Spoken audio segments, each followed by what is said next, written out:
ओम श्री साई नाथाय नमः। ओम श्री साई नाथाय नमः।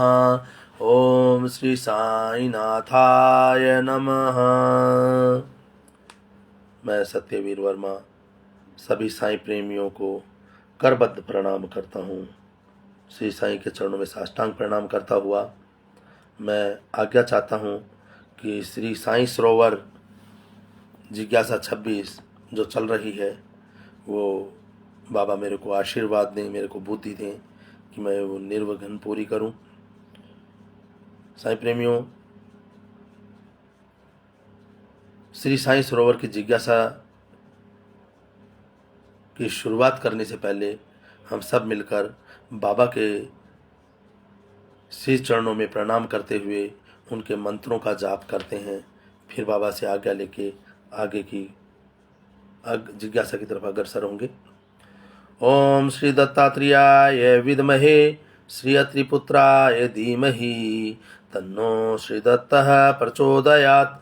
ओम श्री शिरडीवासाय विद्महे श्री सच्चिदानंदाय धीमहि तन्नो श्री साई प्रचोदयात्। ओम श्री मांदीवासाय विद्महे श्री सच्चिदानंदाय धीमहि तन्नो श्री बाबा कुलडानाथ महाराज प्रचोदयात्। ओम सूक्ष्म शरीराय विद्महे श्री कुलदेवताय धीमहि तन्नो श्री पितृ बाबा महाराज प्रचोदयात्। ओम नमः शिवाय शिवजी सदा सहाय। ओम नमः शिवाय गुरुजी सदा सहाय। साईं प्रेमियों, मैं आपको मेरे से कुछ लोगों ने पूछा था तो मैं आपको बता देता हूँ कि श्री साईं सरोवर कैसे उपलब्ध होगा। तो मैं रेखा दीदी के आपको मोबाइल नंबर दे देता हूँ, आप उनसे बात कीजिए और वो आपको उपलब्ध करवाएंगी श्री साईं सरोवर। रेखा दीदी का नंबर है 9898199148। मैं रिपीट कर रहा हूँ दोबारा, 9898199148 9898199148 रेखा दीदी का नंबर है। तो आप उनसे ये साईं सरोवर मंगवा सकते हैं। बहुत सुंदर साईं सरोवर, इसमें बहुत सी आपकी अपनी जिज्ञासाएं भी फलीभूत होती हैं। जो आपके मन में शंका कुशंका उठती है उनका भी निवारण होता है। इसमें बहुत कुछ है, आप जरूर पढ़िएगा। आप लोगों से सबसे विनम्र प्रार्थना है। श्री साईं सरोवर शुरू करने से पहले हम बाबा की प्रार्थना है जो श्री लेखक महोदय ने लिखी है, बहुत सुंदर मोतियों की तरह पिरोई है प्रार्थना। तो और ये ऐसी प्रार्थना है जो आप अगर पढ़ेंगे तो आप निर्भिमान खुद को महसूस करेंगे। वो चीज़, वो ऐसी प्रार्थना है। तो श्री साईं सरोवर जिज्ञासा 26। ओम श्री साई नाथाय नमः। श्री साईं सरोवर ग्रंथ के प्रथम चरण की 26वीं जिज्ञासा का शुभ आरंभ करने से पहले मैं गिरजानंदन गणपति जी को नमस्कार करता हूँ। विद्या की देवी सरस्वती माँ एवं माँ जगदम्बा को मैं नमस्कार करता हूँ। भगवान दत्तात्रेय के प्रत्येक स्वरूप को मैं नमस्कार करता हूँ। मेरे गुरु महाराज श्री बापू महाराज टाट को मैं नमस्कार करता हूँ। सच्चिदानंद सत्स्वरूप परम ब्रह्म परमात्मा श्री साईं बाबा को कोटि कोटि वंदन करते हुए उनके चरणों में मस्तक झुकाकर मैं उनको साष्टांग प्रणाम करता हूँ। साईं भक्तों, कल हम मालसापति और तात्या कोते पाटिल बाबा का साथ, द्वारका माई, उनका शयन, ये चीज़ें हमने पढ़ी थी और आज उस पर चर्चा करेंगे जो कि श्री लेखक महोदय ने लेखनीबद्ध किया है, लिपिबद्ध किया है शिरडी के विषय में। कुछ भविष्य देखते हुए शिरडी का बाबा ने कुछ कथन कहे थे जो यहाँ पे चित्रित और लिखित हैं। भावी कथन, जो भविष्य के लिए बाबा ने कथन कहे थे, जो कविता रूप में है। यहाँ बाजार भरेगा, माली होएगा, बड़े बड़े लोग आएगा, सत है बापू। सूबेदार आएगा, जफेदार आएगा, सत है बापू। मूंगी सरीखे लोग आएगा, हाथी आएगा, घोड़ा आएगा, बड़े बड़े खेल तमाशा होएगा, सत है बापू। यह मेरे गुरु की जगह है, यहाँ गुरुवार शुक्रवार धूप डालना बेटा, सत है बापू। चावड़ी से लेकर सड़क तक मेरे अल्लाह की जगह है, सत है बापू। जमीन के पेट में भरी हड्डी जाएगी, तब भी मेरी हड्डियां लोगों से बात करेगी, सत है बापू। इसका मतलब था कि जमीन के पेट में जब मैं समाधिस्थ हो जाऊंगा, जमीन के पेट में मेरी हड्डियां जाएंगी। कितना सुंदर वर्णन है कि जमीन के पेट में मेरी हड्डियां जाएंगी, तब भी मेरी हड्डियां लोगों से बात करेंगी, सत है बापू। तब भी लोगों से, भक्तों से मेरी हड्डियां बात करेंगी, मेरी अस्थियां बात करेंगी, ये सच है बापू। मेरा ध्यान करके जो खड़ा रहेगा, उनके साथ 7 समुद्र पार भी खड़ा हूं, सत है बापू। कोई 7 टुकड़े करने वाला आया तो उसमें मैं दावा नल से निकालने वाला हूं, बाबा ने बोला है। वैसी मेरी अल्लाह की कुदरत है, सत है बापू। जो मेरे को 7 समुद्र पार भी बैठा याद करेगा, वो साईं का ई बाद में आएगा, उससे पहले मैं प्रकट हो जाऊंगा उस भक्त के सामने, बिना किसी देरी के, बिना किसी विलंब के मैं तत्क्षण ही उसके सम्मुख प्रकट हो जाऊंगा। ये बाबा का कथन है। मगर उसके लिए श्रद्धा होनी चाहिए, विश्वास होना चाहिए, तब जाके बाबा के लिए कोई यान या गाड़ी घोड़ा नहीं चाहिए। बाबा को बुलाने के लिए सिर्फ श्रद्धा होनी चाहिए, मन में विश्वास होना चाहिए। जितनी श्रद्धा होगी, जितनी तड़प होगी, बाबा अविलंब प्रकट हो जाएंगे, ऐसा मेरा विश्वास है। साईं बाबा की वाणी मार्मिक और गूढ़ रहस्यमयी थी। काका साहेब और राव साहेब खापड़े जैसे बड़े विद्वान भी वाणी का भेद नहीं जान सकते थे, जबकि बाबा के साथ रहते थे। पर बाबा हमेशा इशारे में बात करते थे। इशारा मतलब वो डायरेक्ट बात ना करके कहानी के थ्रू समझाते थे। जो भी बात करनी होती थी, तो कभी किसी गडरिए की कहानी ले ली, तो कभी सांप और मेंढक की कहानी ले ली। किसको क्या देना है, बाबा कहानी के थ्रू बता देते थे। कभी अपने पेट दर्द का बहाना बनाते थे कि मेरे पेट में दर्द था, मैं किसी और की ही कहानी लेनी शुरू कर दी। वकील साहब की आएगी आगे, तो ये कहानियों के थ्रू समझाते थे।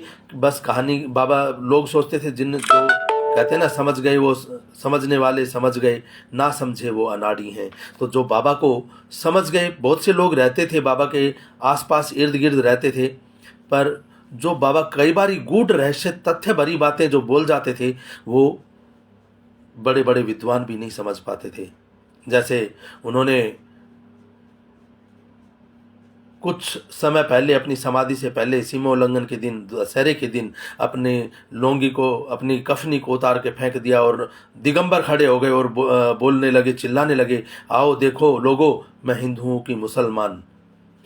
जब भागोजी सिंधे ने कहा, बाबा आज तो सीमोल्लंघन है, इतना गुस्सा नहीं करना चाहिए, तब बाबा ने कहा था, आज मेरा सीमोल्लंघन है। बाबा ने इशारा कर दिया था कि मैं आज ही के दिन, आज ही का पुण्य दिन होगा, सन अलग होगा, 2-4 साल बाद का होगा, मगर मैं इसी दिन मैं समाधि ले लूँगा, इस दिन मैं इस संसार को छोड़ जाऊँगा। तो बाबा बोल जाते थे।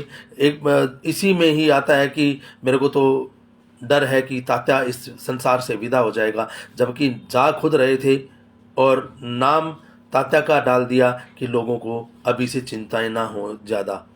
तो बाबा बड़ी गूढ़ रहस्यमयी बातें बोलते थे, जिनको समझ पाना बहुत मुश्किल था, पर कई बारी बहुत सरल भाषा में भी कहानी के थ्रू समझाते थे। यह भावी कथन ईश्वर सम्मत 1882 से 1887 के बीच साईं बाबा ने शिरडी द्वारका माई में कहे थे, जो आज कितना सत्य हुआ ये जानते हैं।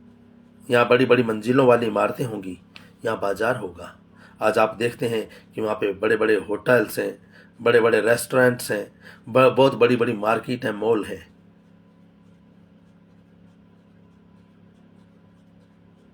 बड़े बड़े धनपति आएंगे, बड़े बड़े अधिकारी आएंगे, जफेदार अर्थात बड़ी जिम्मेदारी वाले प्रधान मनुष्य आएंगे। नामी कलाकार आकर मेरे आंगन अर्थात शिरडी में अपनी कला का प्रदर्शन करेंगे। कंचन होएगा अर्थात हर दिशा से शिरडी का डंका बजेगा। ये बाबा ने 1882 से और 1887 के बीच में ये वर्ड कहे थे, जो आज पूर्णतया फलीभूत हैं। मोदी जैसे जाके वहाँ मत्था टेकते हैं। बड़े बड़े राजनेता, बड़े बड़े कलाकार वहाँ आए दिन रहते हैं। बड़े बड़े धनाढ्य, जिम्मेदारी वाले लोग, पैसा पानी की तरह बहाने वाले लोग बाबा को, बाबा की हुंडी में देने वाले लोग बहुत हैं, बहुत हैं। देश विदेश के बहुत लोग हैं। बाबा ने ये भविष्यवाणी की थी कि यहाँ पे मेला लगेगा। अरे क्या बात करूं, बाबा ने अभी शिरडी का पर्चा पूर्ण बताया ही नहीं। मूंगी सरीखे अर्थात चींटियों की तरह लोग आएंगे, बहुत लोग आएंगे। हाथी आएगा, घोड़ा आएगा, अर्थात बड़े बड़े राजा महाराज जैसे जैसे पद वाले प्रधान, बड़ा बड़ा प्रधान आएगा कोई। ये मेरे गुरु की जगह है। यहाँ गुरुवार शुक्रवार को धूप करने से मनोकामना पूर्ण होगी। चावड़ी से सड़क तक मेरे मालिक की जगह है। जब मेरा सगुण रूप दिखना बंद होगा, तब मेरी हड्डियां भक्तों से बातें करेंगी, दुख दूर करेंगी और सांत्वना देंगी। मेरा भक्त 7 समुद्र पार भी होगा तो मैं मदद के लिए दौड़ा चला जाऊंगा।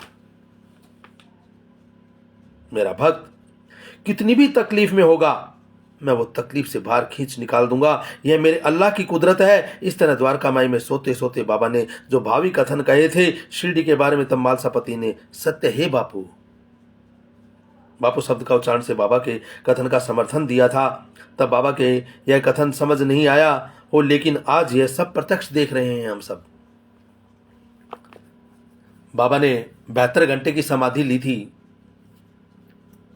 3 दिन के लिए। उसका विवरण श्री लेखक महोदय ने यहाँ किया है, जो हम जानते हैं कि लेखक महोदय ने किस तरह से दर्शाया है बाबा की समाधि को, जो 3 दिन 72 घंटे की समाधि थी। श्री साईं की 3 दिन की समाधि विक्रम संवत 1942 माघ सुदी पूर्णिमा का दिन भगवान दत्तात्रेय जी का जन्मदिन था। शरद ऋतु की रात्रि, सख्त ठंड की रात्रि थी। द्वारका माई में बाबा और मालसापति 2 ही लोग थे। बाबा को दमा था और दमा हावी हो रहा था। अखिल ब्रह्मांड के नायक श्री साईं ने मनुष्य देह धारण किया था। साईं लीला तो अपरंपार है। बाबा ने मालसापति की गोद में मस्तक रखा और कहा कि अल्लाह ताला के पास जाना चाहता हूं। मालसापति भगत, अब मेरा यहां मन नहीं लग रहा, मैं उस परवरदिगार के पास जाना चाहता हूं। और मालसापति की गोद में अपना मस्तक रख दिया बाबा ने। मेरा शरीर 3 दिन तक संभाल कर रखना, इंस्ट्रक्शन दे दी भक्त को कि मेरा 3 दिन तक के लिए मेरे शरीर को संभाल के रखना, और अगर मैं 3 दिन में वापस ना आया तो एक स्थान की ओर इंगित करते हुए, इशारा करते हुए कहा कि मेरी समाधि बना देना। अपने भक्त को आश्वासन दिया कि मैं 3 दिन में आ जाऊंगा। बाबा जानते थे, इसीलिए ये क्रिएट करी ये चीज़ें कि मालसापति होगा। मैं थोड़ी देर अपने प्राणों को ब्रह्मांड में चढ़ाकर मैं थोड़ी देर के लिए समाधि लूंगा। और बाबा का शरीर 3 दिन तक शिरडी में था और बाबा खुद कोपरगांव के तपोभूमि मंदिर में बैठे हुए थे, जबकि शरीर शिरडी में है, 72 घंटे के लिए, और बाबा स्वयं विराजमान है तपोभूमि कोपरगांव। जब कोई आप शिरडी बाई ट्रेन जाएंगे और कोपरगांव उतरते हैं तो वहाँ चौराहे के ऊपर ही साईं तपोभूमि आती है, जहाँ पे बाबा ने 3 दिन तपस्या की थी। 72 घंटे पूर्ण होने पर अल्लाह ताला वापस आने की अनुमति ना दे तो फकीर की खुली जगह पर मेरा शरीर दफन कर देना और उस पर 2 ध्वज लगा देना। इतना बोलकर बाबा ने मालसापति की गोद में मस्तक रख दिया। बाबा श्री का श्वास चलना बंद हो गया, नाड़ी भी नहीं चल रही थी। फिर भी यह स्थिति मृत्यु नहीं थी। बाबा के शरीर पर मृत्यु के कोई चिन्ह नहीं थे। बाबा मृत्यु और जीवन दोनों में से कोई तीसरी ही स्थिति में थे। परंतु मैं आपको बता दूं, मैंने एक भक्तानुभव बुक पढ़ी थी, उस में किसी भक्तानुभव थी या कोई और थी, बुक मैंने पढ़ी थी जिसमें लिखा था कि बाबा की नाड़ियां बंद हो गई थी, बाबा का श्वास बंद हो गया था। और देखिए, ह्यूमन बीइंग है, ये शरीर 5 महाभूतों से बना है, और जब इसमें ऑक्सीजन ना जाए, हवा ना जाए आए, बाहर श्वास का आदान प्रदान ना हो, तो स्मेल आना लाजमी हो जाता है। तो उसमें थोड़ी बहुत बाबा के शरीर से स्मेल आई तो लोग इकट्ठे हुए। ये भी एक बाबा की लीला थी। ये भी उन भक्तों को, जैसे किसी जाति विशेष का नाम नहीं है, मगर जो कुलकर्णी होते थे, जो पटवारी होते थे, जो बाबा का विरोध कर रहे थे, वो लोग चाहते थे कि बाबा को दफन कर दिया जाए। बाबा का विरोध करते थे ऐसे लोग। तो उनको दिखाना था कि ये वो इकट्ठे हों, इन चीज़ों के उस झमेले में पड़े कि हाँ, ये तो नॉर्मल आदमी है, मर गया और इसको दफना दो, मुसलमान था। तो 3 दिन जब बाबा वापस आए हैं उसी शरीर में, तब लोगों को विश्वास हुआ कि ये कोई नॉर्मल आदमी नहीं कर सकता, ये तो जो पूर्ण ब्रह्म है वो ही कर सकते हैं। उसी शरीर से चारों दिशाओं में खुशबू फैल गई। ये मैंने पढ़ा था कहीं, याद नहीं आ रहा बुक कौन सी थी। शिरडी में इस बात का सबको पता लग गया। माधवराव देश पांडे, तात्या पाटिल, बाईजाबाई, काशीराम दर्जी, लक्ष्मीबाई शिंदे, अप्पा जोगले आदि सब इकट्ठे हो गए। बाबा श्री को यह स्थिति में देख बाईजाबाई का तो कलेजा बैठ गया, क्योंकि माँ थी और माँ के सामने बच्चा अपना शरीर छोड़ दे, माँ तो माँ होती है। राम जी के लिए कौशल्या जी ने भी वो सोचती थी मेरा छोटा सा बच्चा है। यशोदा माँ भी श्री कृष्ण जी के पीछे पीछे भागती रहती थी कि नहीं, ये तो मेरा छोटा लल्ला है। उनको नहीं मालूम कि ये तेरा लल्ला ही तो पूरे ब्रह्मांड का मालिक है।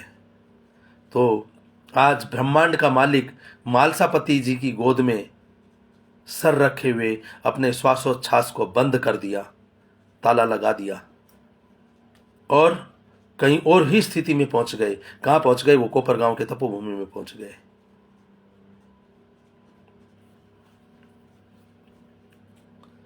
और बाईजा माँ का तो कलेजा ही बैठ गया, क्योंकि माँ थी वो यशोदा थी। वो तो मालसापति की भक्ति की तारीफ कैसे करें। बाबा को मन, वचन और कर्म से समर्पित उनके प्रेम का वर्णन कर ही नहीं सकते कि 3 दिन जो आदमी 72 घंटे अपने बाबा को कहीं किसी तरह की तकलीफ ना हो, एक ही आसन में बैठ के 3 दिन बिना अन्न जल लिए, बिना लघु शंका और जो भी शंकाएं होती हैं, जो नेचर कॉल होती है, वो बिगर कोई करे, वो एक जगह एक आसन पर बाबा का सर अपनी गोद में लेके बैठे रहे। ये कोई नॉर्मल आदमी नहीं कर सकता। ये मालसापति जैसे महान विभूति, महान भक्त ही कर सकते हैं। आम आदमी के बस की बात नहीं है। हम और आप तो 1 घंटा नहीं बैठ सकते, वो 3 दिन 72 घंटे बैठे हैं। और वो भी बाबा श्री जो ब्रह्मांड का मालिक है, उसका सर अपनी गोद में रखे। भगवान राम ने भी ना थोड़ी देर रखी थी लक्ष्मण की। लक्ष्मण जी थोड़ी देर ही भगवान राम की गोद में सोए थे। इससे पहले तो हनुमान जी संजीवनी बूटी ले आए थे। मगर मेरे आज राम जी खुद लक्ष्मण जी की गोद में विश्राम कर रहे हैं। त्रेता में लक्ष्मण जी ने राम जी की गोदी में विश्राम किया था थोड़ी देर के लिए, थोड़ी आंखें बंद करी थी, क्योंकि वो 14 साल ना सोए, उन्होंने अपनी नींद पर काबू पा लिया था। आज भगवान राम अपने लक्ष्मण की गोदी में सो रहे हैं। बदला, ये तो कर्म है, बदला तो चुकाना ही था ना।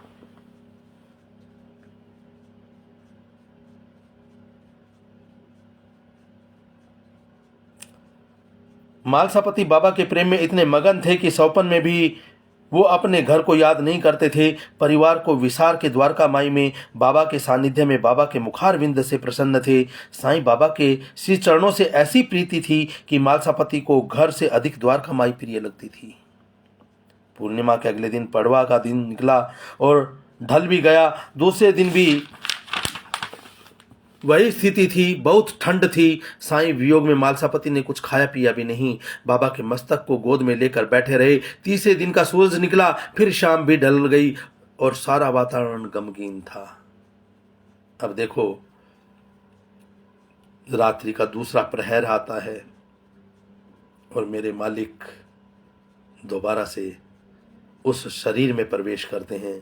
मालसापति स्तुति करें तो भी किससे करें, क्योंकि ब्रह्मांड का मालिक जिसे बोलना था वो ही नहीं है। तो अब मैं किसके सामने अपने गिड़गिड़ाऊं, किससे जाके मैं स्तुति करूं, किससे जाके मैं प्रार्थना करूं? कौन है जो मेरी सुनेगा? क्यों? क्योंकि स्वयं परम ब्रह्म परमात्मा श्री मालसापति की गोद में मस्तक रखकर सोए हुए थे। मालसापति को गीता के श्लोक याद आ गया, जातस्य ही ध्रुवो मर्त्युत्र ध्रुवम जन्म मर्तस्य च। जन्म लेने वाले की मृत्यु निश्चित है। जो जीव की मृत्यु होती है उसको अवश्य ही जन्म लेना पड़ता है। ये आवागमन का है। ये तो बहुत परम भाग्यशाली हैं जो, जैसे बाबा के सामने एक शेर को सदगति मिली थी, मेघा का निर्वाण हुआ था और दाता साहेब, कलेक्टर साहब, वो भी पहले चले गए थे। उन्होंने कहा कि अब मेरे तात्या का दोबारा जन्म नहीं होगा। तो ऐसे बहुत से भक्त थे। और जब भी बाबा जी जब भी अवतार लेते हैं, चाहे वो राम रूप में लिया हो, चाहे वो श्री कृष्ण के रूप में लिया हो, वो अपने आसपास ऐसी क्रिएटिविटी कर देते हैं, ऐसा वातावरण बना देते हैं कि जैसे कोई वीआईपी आता है तो वीआईपी आने से पहले, मान लीजिए मोदी जी कहीं पे किसी मंच को आज संबोधित करने वाले हैं, मोदी जी आएंगे तो उस स्टेट के CM, MLA, MP Modi ji के आने से पहले वहाँ पहुँच जाएंगे और मंच का संचालन करेंगे। आसपास का वातावरण ऐसा बनाएंगे कि वो टेंट लगवाएंगे, पानी की सुविधा करेंगे, लोगों को इकट्ठा करने के लिए एमएलए, पार्षद, ये सब इकट्ठे हो जाएंगे कि आज मोदी जी आ रहे हैं। जिस भी स्टेट में जा रहे हैं, जिस भी शहर में जा रहे हैं, आसपास के लोगों को इकट्ठा करके लेके आएंगे, बस में लेके जाएंगे। वो एक वातावरण क्रिएट करते हैं। उसी तरह जब भगवान राम आए तो भगवान राम ने वो क्रिएशन करी। उससे पहले हनुमान जी को भेज दिया, सुग्रीव को भेज दिया और रावण को भेज दिया। जहाँ जहाँ लीलाएं करनी हैं उन सबको भेज दिया है। फिर लंका में जाना है, लंका को भी पवित्र करना है, तो उससे पहले उसको अग्नि में की आहुति दिलवाई हनुमान जी के थ्रू। तो जैसे जैसे कोई वीआईपी आता है, जैसे जैसे कोई बड़ा आदमी आता है, तो उसके लिए एक वातावरण, एक क्लाइमेट तैयार किया जाता है। उसी तरह जब भगवान आते हैं और अपनी लीलाएं करते हैं तो इसी तरह का वो क्लाइमेट बनाते हैं, वातावरण बनाते हैं। तो साईं बाबा ने भी ऐसे मालसापति जैसे और श्यामा जी जैसे, तात्या कोते पाटिल जैसे, बाईजा माई माँ जैसी भक्त, लक्ष्मीबाई सिंधे जैसी भक्त, इन सबको पहले वहाँ भेजा। नाना साहेब चांदोरकर, काका साहेब दीक्षित, सगुण मेरू नायक हैदराबाद से आ गए। तो ऐसे लोगों को पहले वहाँ शिरडी में भेजा, बुलाया, देखा, तब जाके बाबा ने भी अपना वहाँ पे स्थायी निवास बनाया और 60 वर्षों तक रहे।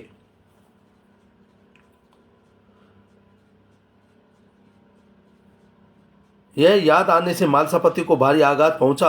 वो विचलित हो उठे, व्याकुलता से इतने ग्रसित हुए कि बोलने लगे, नहीं नहीं, गीता में कुछ भी लिखा हो, मेरे साईं की मृत्यु नहीं हो सकती।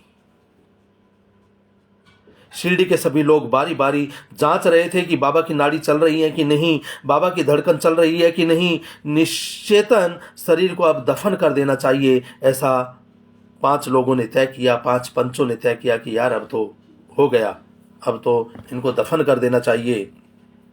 भक्तों की भक्ति कसौटी पर हो रही है।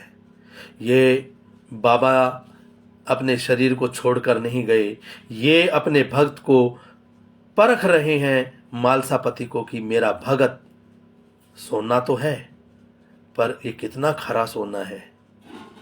क्या ये थक जाएगा 3 दिन में? ये अगर मेरे को 3 दिन देगा तो मैं इसे जन्म मरण से छुटकारा ही दे दूंगा, अपने समान पूजनीय बना दूंगा। मैं ये 3 दिन दे सकता है मेरे को, 72 घंटे दे सकता है? क्या इसके दिमाग में कुछ उथल पुथल होगी, कुछ विचार आएंगे, कुछ विकल्प, संकल्प विकल्प कुछ आएंगे? बाबा कसौटी पर उस सोना खरा भी है, उसको तराश रहे हैं, उसे अग्नि में खूब तपा रहे हैं।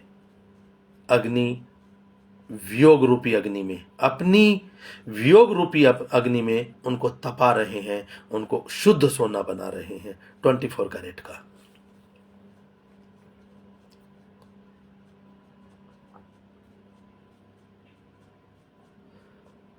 भक्तों की भक्ति कांच है या हीरा, अब यह पता चलना जरूरी है। परंतु मालसापति जैसे श्रद्धावान भक्त चलित नहीं हुए।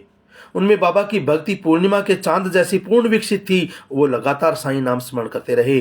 मनुष्य सर्व कपट त्याग कर साईं बाबा के चरण से प्रीति करने से गुणवान बनता है। ऐसा मनुष्य बड़ा भाग्यशाली था। साईं बाबा का मस्तक गोद में लिए 2 दिन पूरे हो गए थे। गांव के लोग अधीर हो गए, परंतु मालसापति को पूर्ण श्रद्धा थी कि नहीं, मेरे बाबा बोल के गए हैं 3 दिन में आएंगे तो वो आएंगे। मेरे स्वामी मुझे त्याग कर नहीं जाएंगे, वापस अवश्य आएंगे। बाईजाबाई, काशीराम दर्जी, अप्पा जोगले, अन्य सभी भक्त भूखे प्यासे सब साईं धुन में खोए हुए थे। श्री साईं शरणम मम, श्री साईं शरणम मम, श्री साईं शरणम मम, श्री साईं शरणम मम, श्री साईं शरणम मम, श्री साईं शरणम मम, श्री साईं शरणम मम, श्री साईं शरणम मम। 2 रात्रि और 3 दिन पूरे हो चुके। भक्तों का धैर्य टूटता नजर आ रहा था।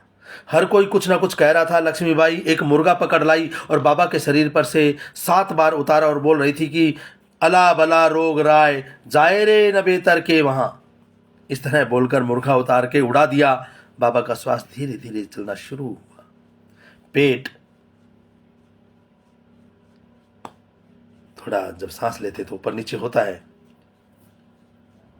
तो चलना शुरू हुआ। पेट भी हिलने लगा। यह देख मालसापति की श्रद्धा में जान आई। बाबा जागृत होकर बैठ गए और पूछने लगे, क्यों भगत, अभी तक बैठे हो? साईं अनाथों के नाथ हैं। शिरडी में हर कोई बाबा से जुड़े हुए थे। हर कोई बड़ी बातें बाबा के बिना नहीं होती थी। हर किसी को नहीं कहीं जाना हो तो बाबा की अनुमति लेनी जरूरी होती थी। अगर कोई बीमार भी है तब भी द्वारका माई से उदी लेना, अर्थात साईं शिरडी के लोगों के सर्वस्व थे। साईं लंबी निद्रा में से जागृत हुए। ऐसी बात भी बहुत ही जल्दी फैल गई। शुभ समाचार से लोग में उत्सव सा माहौल बन गया। गली रास्ता साफ करके सजाए गए। बाबा के दर्शन के लिए द्वारका माई की तरफ जाने लगे सब लोग। सुंदर वस्त्र पहनकर सौभाग्यवती नारी कलश लेकर हल्दी, दूर्वा, दही, अक्षत, श्रीफल और फूलमाला लेकर मंगल गीत गाती हुई बाबा की आरती उतारने के लिए निकल पड़ी। हर घर के आंगन के साथ द्वारका माई के आंगन में भी रंगोली बनाई और बाबा के जागृत होने की घटना का उत्सव मनाया गया। बाबा का झूला कैसा था? बाबा एक तक उस पे झूला बना के एक लकड़ी के फट्टे पे, और पतली पतली चिंदियाँ जो लकड़ी की कतरक होती हैं, सॉरी कपड़े की, उससे उस लकड़ी के तख्ते को कैसे बांधा होगा और बाबा उस पर चढ़ते कैसे होंगे, बाबा का भार कैसे सहन किया होगा उस झूले ने, ये बड़ा आश्चर्यजनक है। उसकी चर्चा हम कल करेंगे। बाबा का धन्यवाद। बाबा की आरती करते हैं।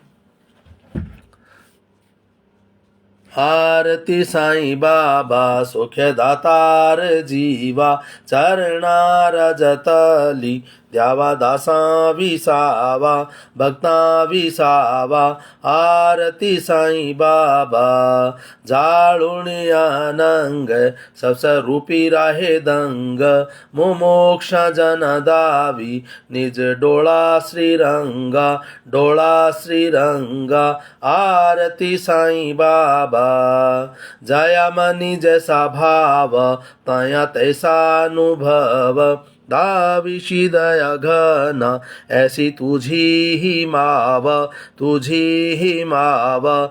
आरती साईं बाबा तुमचे नाम ध्याता, हरि संश्रुति व्यथा, अगाध तव करणी मार्ग दाविशी अनाथा, दाविशी अनाथा। आरती साईं बाबा कलयुगी अवतार, सगुण ब्रह्म संचार, अवतीर्ण झाला से स्वामी दत्तः दिगंबर, दत्तः दिगंबर।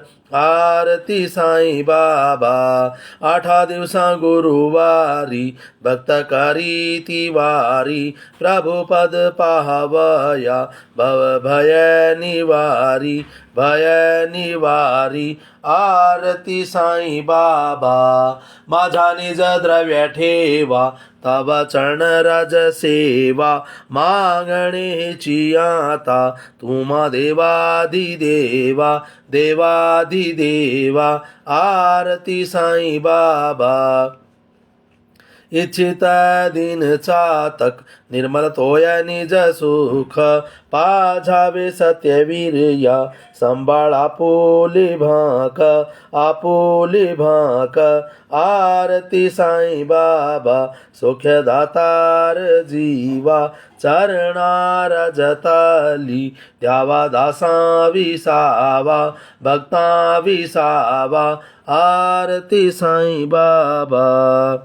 ओम अनंत कोटि ब्रह्मांड नायक, राजाधिराज योगीराज, परम ब्रह्म श्री सच्चिदानंद समस्त सद्गुरु श्री साईनाथ महाराज की जय। कर्पूर गौरम करुणावतारम, संसार सारम भुजगेन्द्रहारम, सदा वसंतम हृदयारविंदे, भवं भवानी सहितं नमामि, भवं भवानी सहितं नमामि। जय श्री साईं, जय श्री साईं, जय श्री साईं। सभी साईं प्रेमियों को बाबा का आशीर्वाद मिले, बाबा की कृपा उन पर बरसती रहे। इन्हीं दुआओं के साथ, इन्हीं भावनाओं के साथ मैं अपनी वाणी को यहीं विराम देता हूँ। बाबा की आज्ञा अनुसार, मैं बाबा की इच्छा हुई तो कल फिर हम मिलेंगे। तब तक के लिए आप सभी के श्री चरणों में मैं सत्यवीर वर्मा साष्टांग प्रणाम करता हूँ। कृपया मेरे को आज्ञा दें। धन्यवाद। जय श्री साईं, जय श्री साईं, जय श्री साईं।